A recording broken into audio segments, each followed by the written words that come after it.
Hello students, welcome in Balkrishna educational academy. आज हम बात करेंगे अपवर्ती और अपवर्तकों के बारे में। अपवर्ती यानी कि मल्टीपल गुणज जिसे बोला जाता है, और अपवर्तक हमारे पास में कहलाते हैं फैक्टर यानी गुणनखंड। तो सबसे पहले बात करते हैं हम अपवर्ती के बारे में। एक एग्जाम्पल में लेके चलूं, जैसे मैंने यहां पे लिखा 4 के अपवर्ती यानी कि मल्टीपल ऑफ 4, 4 के अपवर्ती। तो 4 के जब मैं अपवर्ती लिख रहा हूं तो ये क्या हो गए, 4 1 जा 4, 4 2 जा 8, 4 3 जा 12, 4 4 जा 16, 4 5 जा 20, 4 6 जा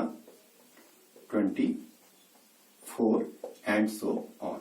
यानी कि मैंने 4 के जो अपवर्ती लिखे, मल्टीपल ऑफ 4 लिखे, तो वो क्या लिखे, 4 एकम 4, 4 दूनी 8, 4 तिया 12, 4 चक्कू 16, 4 पंजे 20 और 4 छक्का 24। इसी तरीके से हम आगे को बढ़ते हैं।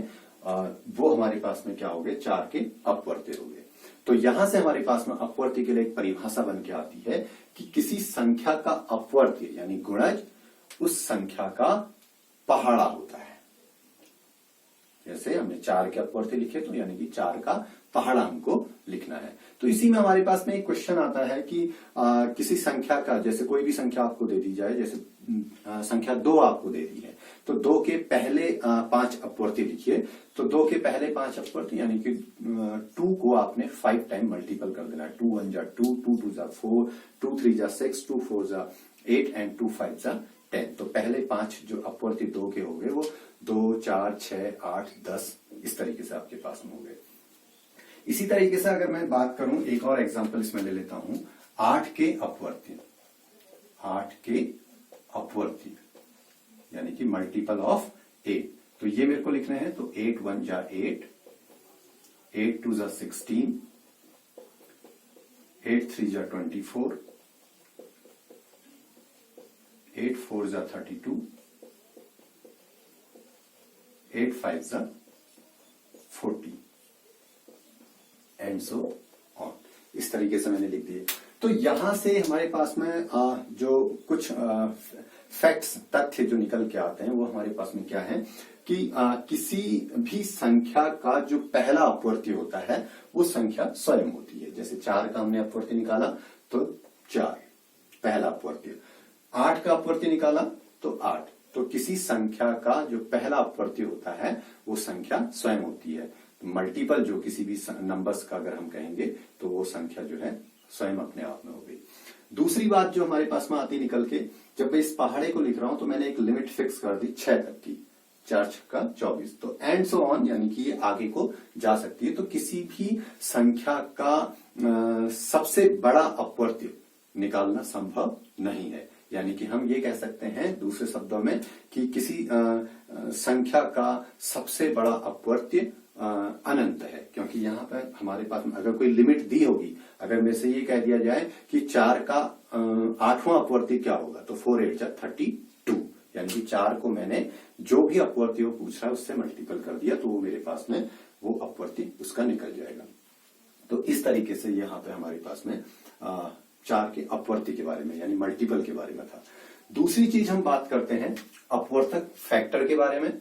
तो यहां पे हम चलते हैं, एक एग्जांपल में लेके चलता हूं। फैक्टर मतलब यानी अपवर्तक मतलब उसके टुकड़े, छोटे छोटे टुकड़ों में उसको बांटना। जैसे मैंने 4, एक नंबर में 4 को ही ले लेता हूं, 4 के अपवर्तक, 4 के अपवर्तक। तो ये अपवर्तक जब मैंने लिए तो ये किस तरीके से कि 4 में कौन कौन सी संख्याएं 4 को विभाजित कर सकती हैं। तो जैसे देखिए 4 कैसे कैसे आ सकता है हमारे पास में, 1 गुणा 4, 2 दूनी 4, और कोई तरीका है 4 गुणा 1, 4 एकम 4, यानी कि यही प्रोसेस फिर रिपीट हो रही है। तो अब हमारे पास में जब मैं इसके फैक्टर देखूंगा, 4 के अपवर्तक देखूंगा, तो या 4 के अपवर्तक, तो 4 के जो अपवर्तक हो जाएंगे वो मेरे पास में क्या हो गया, 1, 2, कॉमा 4, फिर देखिए ये 1 फिर रिपीट हो रहा है, 2 रिपीट हो रहा है और 4 रिपीट हो रहा है, तो हमने छोड़ दिया। तो 4 के अपवर्तक क्या हो गए, 1 2 4, यानी कि 4 में 1 से भी भाग जा सकता है, 1 चक्को 4, 1 4 जा 4, 2 का भाग भी 4 में जाता है, 2 दूनी 4, और 4 का भाग भी 4 में जाता है, 4 एकम 4, 4 1 जा 4। तो यहां से हमारे पास में एक पॉइंट ये निकल के आया कि किसी संख्या का सबसे बड़ा अपवर्तक वो संख्या स्वयं होती है। यहां पे क्या था, किसी संख्या का सबसे छोटा अपवर्त्य वो संख्या स्वयं होती है, और किसी संख्या का सबसे बड़ा अपवर्तक वो संख्या स्वयं होती है, क्योंकि इससे आगे हम उसको नहीं फैक्टराइज कर सकते। दूसरी चीज इसमें ये निकल के आ रही है कि देखिए यहां पर फाइनल लास्ट पॉइंट पे पहुंच गया, तो किसी भी संख्या के अपवर्तक निश्चित होते हैं, यानी कि 4 पे ये खत्म हो गया। जैसे यहां था अपवर्ती में किसी भी संख्या के अपवर्तियों की संख्या अनंत होती है, और यहां पे आ गया किसी भी संख्या के अपवर्तक निश्चित होते हैं, यानी कि हम उनको बता सकते हैं कि सबसे बड़ा अपवर्तक जो है वो संख्या स्वयं है। फिर अगली चीज इसमें आती है, किसी भी संख्या का सबसे छोटा अपवर्तक क्या है, तो किसी भी संख्या का सबसे छोटा अपवर्तक 1 है। तो ये चीज हमारे पास में यहां निकल के आई कि अपवर्ती क्या होते हैं और अपवर्तक क्या होते हैं। अगली बात हम करेंगे, अपवर्तक और अपवर्ती पे हमने बात की थी, अब हम बात करते हैं समापवर्ती और समापवर्तक। दूसरी बात हम करते हैं समापवर्ती और समापवर्तक।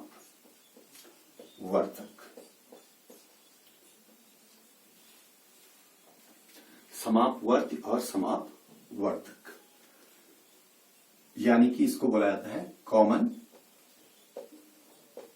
मल्टीपल, और इसे बोला जाता है कॉमन फैक्टर।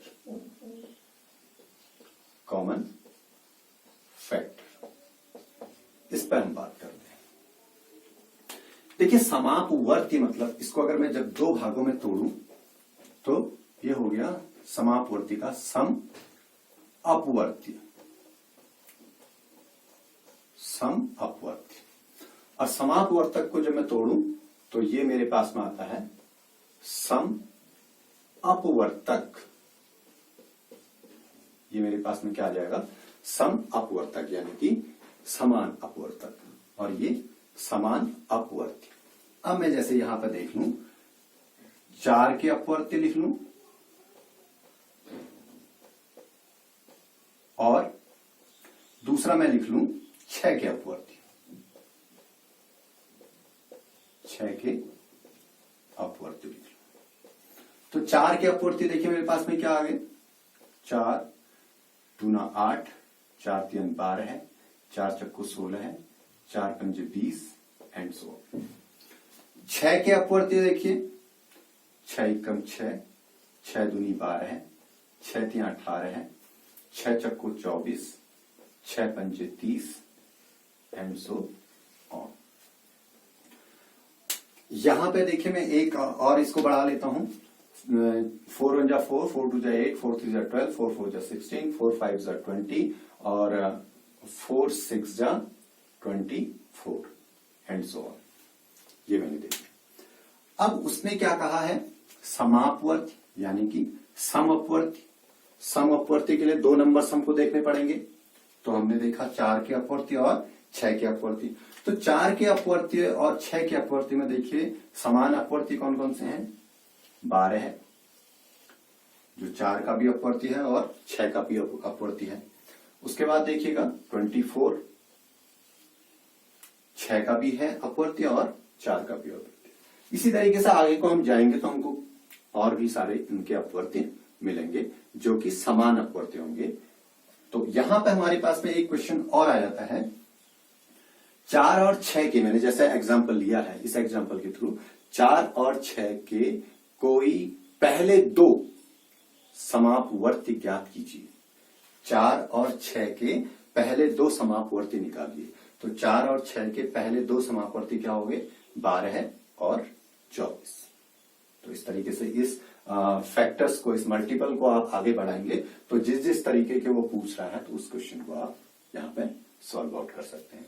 तो ये तो बात है हमारे पास में समापवर्ती की। अगर यहीं पे मैं एक स्टेप और आगे बढ़ जाऊं, लघुत्तम समापवर्ती,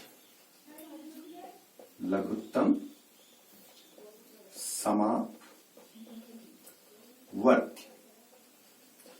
लघुत्तम समापवर्ती, इसको बोला जाता है लघुत्तम, मतलब हो गया लीस्ट और लोएस्ट, लीस्ट और लोएस्ट। समापवर्ती को बोला था कॉमन मल्टीपल, और जिसको हम शॉर्ट फॉर्म में ये भी बोलते हैं LCM।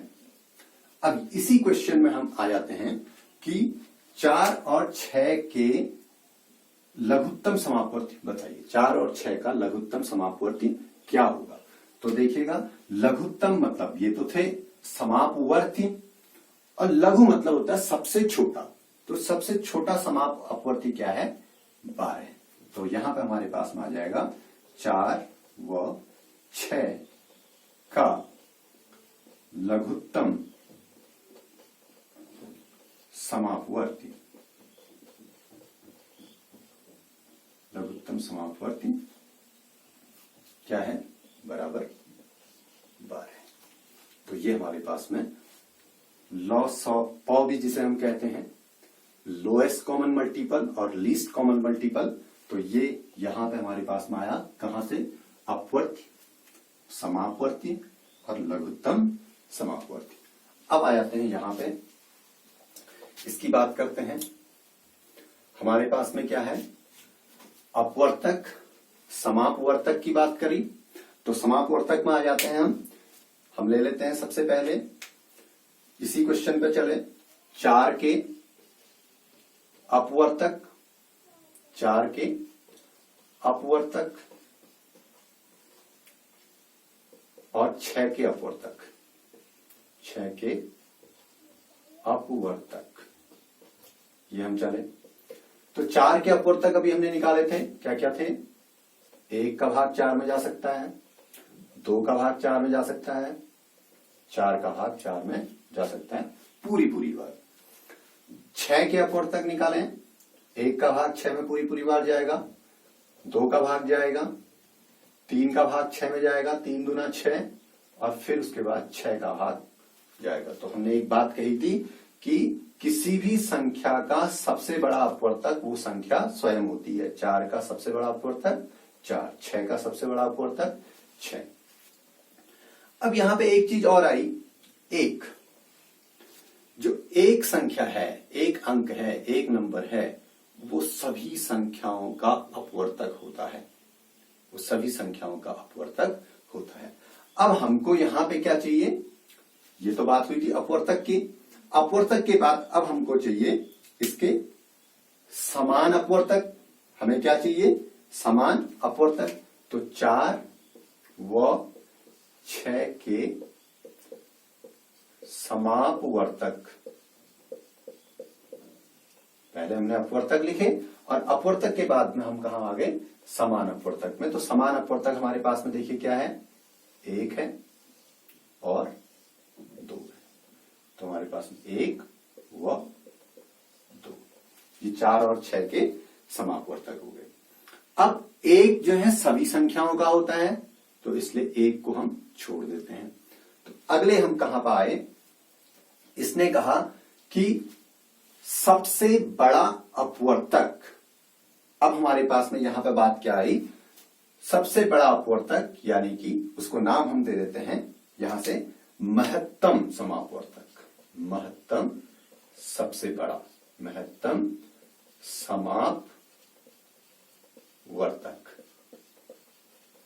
और जिसको हम नाम देते हैं हाईएस्ट, हाईएस्ट, और समापवर्तक को हम कॉमन फैक्टर, और इसको हाईएस्ट को एक और भी नाम दिया जाता है ग्रेटेस्ट। तो यहां पे इसको HCF या GCD ग्रेटेस्ट कॉमन डिवाइजर, ये दो नामों से इसको जाना जाता है। तो अब यहां पे हमारे पास में आ गया 4 और 6 के समापवर्तक 1 और 2 हो गए। तो अब हमारे पास में 4 और 6 का 4 व 6 का सबसे बड़ा अपवर्तक, 4 व 6 का सबसे बड़ा अपवर्तक यानी कि महत्तम समापवर्तक, महत्तम समापवर्तक,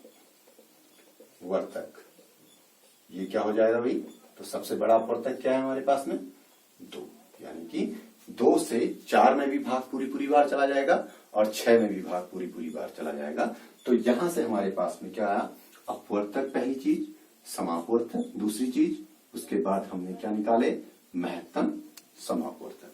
तो ये हमारे पास में कंसेप्ट था लीस्ट कॉमन मल्टीपल, LCM लघुत्तम समापवर्ती का, और HCF यानी हाईएस्ट कॉमन फैक्टर, या GCD ग्रेटेस्ट कॉमन डिवाइजर, या फिर महत्तम समापवर्तक।